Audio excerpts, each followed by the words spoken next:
Welcome back, super creators. Anna here, and today we're talking about how you can paint a digital self-portrait. I'm going to show you 4 different ways on how to approach this fun project. And we'll be using Photoshop for it today, but you can use any software that you like.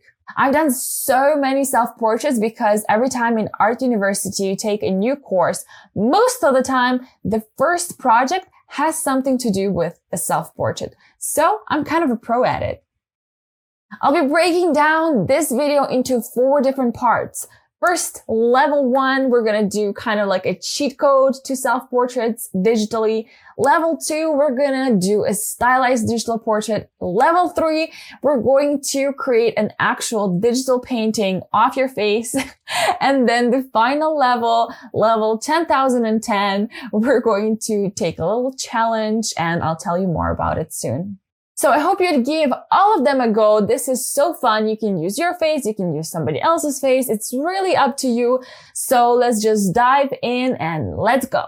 So first question is, do you take a photo that you already have and you want to paint, or do you create a new one? It is really up to you, but there are a few things you should think about when taking a photograph. For example, is your light good? Is it bright in your room? Because it's very important for us to then be able to reference it.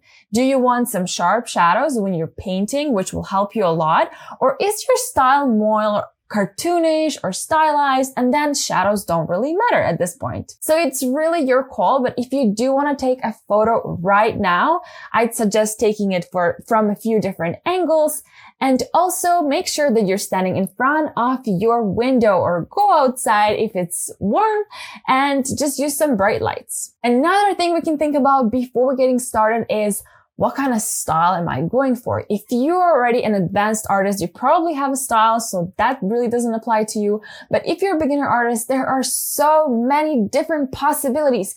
I'd suggest going to Pinterest, checking out some inspiration, maybe some colors, or few little things you can add to the self-portrait, or how you want to approach it, simplified, stylized, cartoonish, Disney, like whatever you want. I would suggest going to Pinterest or Instagram to find some inspiration before you get started. Okay, so let's dive right in and do the level 1, the cheat code way to approach self-portraits. And I suggest this for those of you who maybe are just getting started with digital painting or digital art and still have no idea what you're doing. And that's totally fine. You have to start somewhere. We've all been there, but this is kind of like a fast way to do it. You basically take your photograph that you decided on and you lower the opacity of it, and on a new layer, you just go over it with a few lines. So basically you already see the photo. It's kind of like a very, very easy way to get started. And this way, you know the proportions will be correct and you'll probably be very happy with the result. And then after you've done the sketch, after you've done the linear, you can move the photograph to the side or keep it there. It's really up to you. Then you can use your eyedropper tool, pick some colors and drop them on the sketch, and you're almost there. You can always add some extra little things, tweak the colors a little bit, make it more cute, but that's basically the whole process.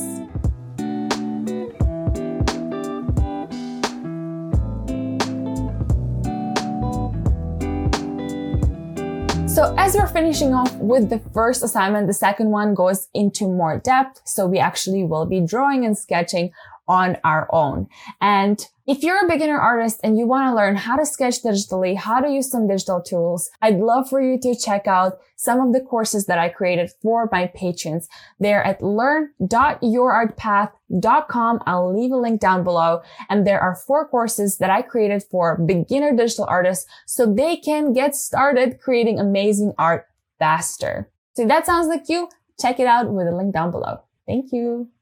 Now, level 2 way is doing your portrait as stylized. So think about some cartoon that you like, or think about some stylization, some proportions that you like. Do you want to make the eyes bigger and nose smaller, lips bigger, ears bigger, head smaller, head bigger? You know, like it's really up to you. Just play around with it. You can create a few sketches on the side. Think about how you want to show your face, how you think it is more like you, and how you can show off your character a little bit more. But at the end of the day, it is really, really up to what you like the most. I love this way. All of the portraits that I'm painting on here on YouTube or on Instagram where I'm taking a reference from someone, I always do stylization. I don't do anything too crazy, but you can tell that the characters look a little bit different than in real life, more simplified, and some proportions are different. I really like this way. I don't know, it just gives me more freedom, I guess, to work. But for you, if you already have a style, use it. If not, go again on Pinterest or Instagram or wherever you like to go for art inspiration and find some things that you enjoy. Maybe it's the colors, maybe it's the shapes, maybe it's a particular way somebody draws eyes or lips and you want to implement that. Go for it. Don't copy somebody's style completely. Of course, that's like not cool, you know what I mean? But taking inspiration from many, many artists and then combining them is basically how you create your style anyway. So why not start now?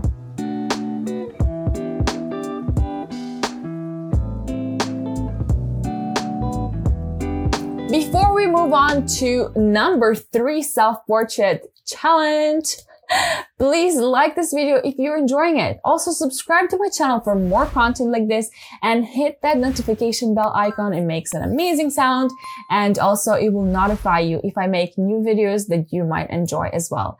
Thank you so much and let's get back to the self-portraits. So level 3 of our self-portrait challenge, in a way, is basically just painting. So painting your portrait the way it is. We're keeping the same proportions. We're keeping the same colors. We are keeping everything the same.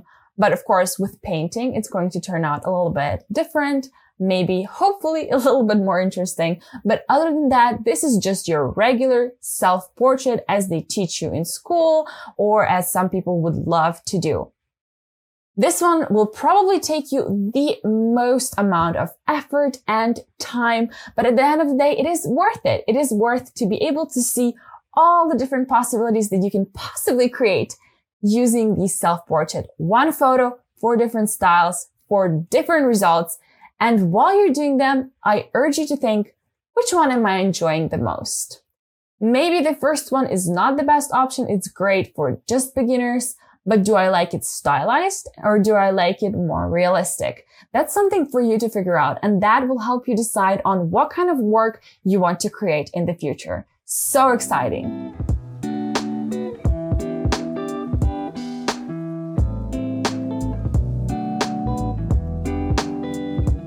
Now, level 1010 or level 4, depends on how you're counting.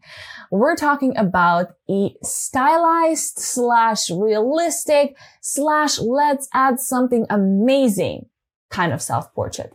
So now for this one, I urge you to open up your mind, let in all the possibilities, and think about some things that maybe represent you or how you're feeling or your emotional state or your mindset, anything. Anything goes, and just choose something to add to your self-portrait. That's basically the whole challenge. You can add clouds and stars and dog ears and makeup and art supplies and music notes and whatever you want to do, make it incredible. It's going to be so fun because it's fantastic. It doesn't exist in real life. And that's why I love art. We get to create things that don't necessarily exist or make sense or are possible. You know what I mean? So in this case, I urge you to find some references, find some inspiration, and then create something on top of one of your already made stylized portraits or create a totally new one. That is up to you. But this is so fun. And of course, I am always saying, find a reference, because even though I might think what clouds look like, it is always good to have that reference so I can make sure that the clouds I paint can be the best clouds I could ever paint on that day. A great place for references that are royalty-free, meaning you can use them, would be Unsplash, Pixabay, and other websites like that. You can just Google royalty-free images and you can search there. Or honestly, if it's something so small, like you want to draw like a hairband or a hair tie or something, or whatever, something so small, I'd honestly just go for like Pinterest or even Google Images, although I prefer Pinterest because then you can click on the image you like, scroll down and see images that are similar to yours, and maybe you'll even find a better one for you.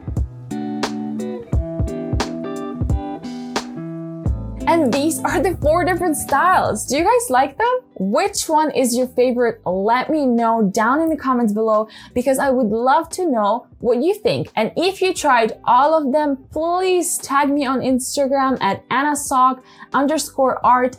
I want to see your portraits. I want to see how you approached it. This is so much fun. I had a blast making this video and I hope you enjoyed watching it as well.